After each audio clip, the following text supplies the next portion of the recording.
Next with James Creedon.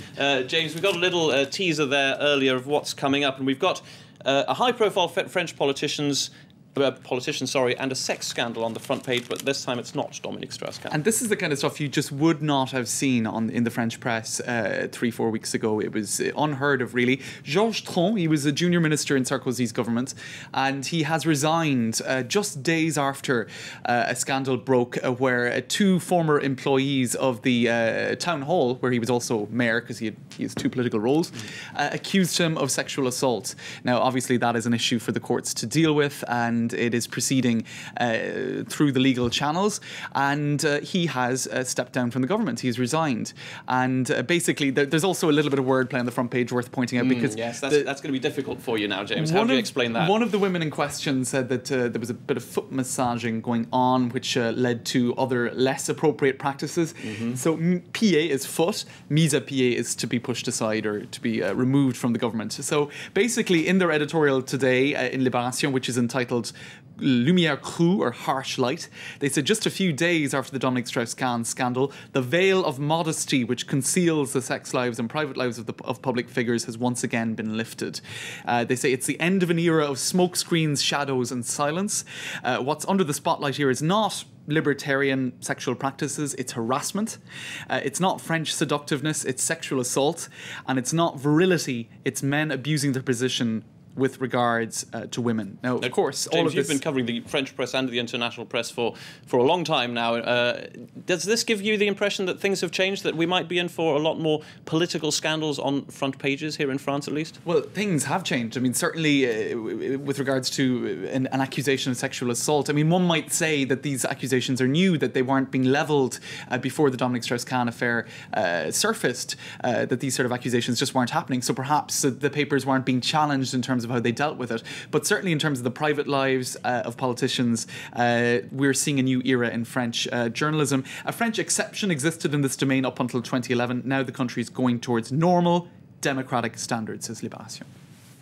Let's move on to pretty much the exact opposite, really, in the French press, isn't it? From Libération, from left-leaning to very much right-leaning, and that's Le Figaro. And I can just see there Dominique Strauss-Kahn. We just mentioned him. He is on the front page. He is on the front page of Le Figaro. Now, worth pointing out that Georges Tron, a right-leaning politician, this being a right-leaning paper, he's not on the front page. So they've chosen to keep that particular scandal off the front page of the paper. And in their editorial today, they're focusing more on the troubles within the Socialist Party, even though Dominique Strauss-Kahn's travails have now spilled over into trouble for the government with Georges Tron. Dominique Strauss-Kahn, even if he was perceived as not being socialist compatible, reminding viewers that, of course, he was the favourite to take on the Socialist Party ticket for the 2012 presidential election in France, they're saying even if he wasn't socialist compatible, he at least was very popular, and that was a solution to the divisions in the Socialist Party for the 2012 presidential election. Now that he has sunk into the political abyss, the Socialists have once again become a split family ready to tear each other apart, says Le Figaro, because the other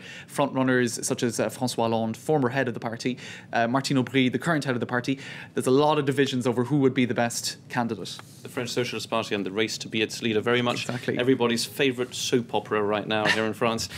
We've got about a minute to go there. Where do you want to go next? All right, We've got Le Parisien, or we can stay with Le Figaro. Well, just a very quick look at Le Parisien first, and this is about basically a diet called the Ducamp diet. Now, this was a book which explained the diet, of course, which was a bestseller in France in 2010. It sold the most books of any book in the country, and now apparently a very high protein diet. It looks like the French health authorities are concerned that it could be dangerous. Too many proteins, too much work on the kidneys.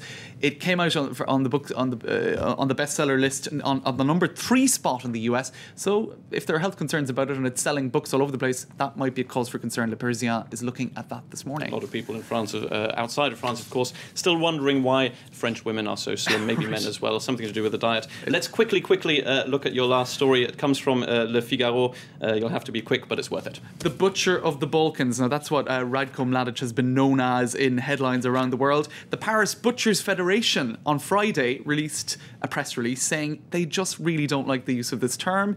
It's used to the detriment of the profession. It's a respectable profession. It's not a well-adapted use of the word, and butchers are embarrassed. And here at France 24, we now have to decide whether to follow that advice from Parisian butchers or not. Thank you very much to James Creedon for that French press review. Plenty more coming up with the international press later on in our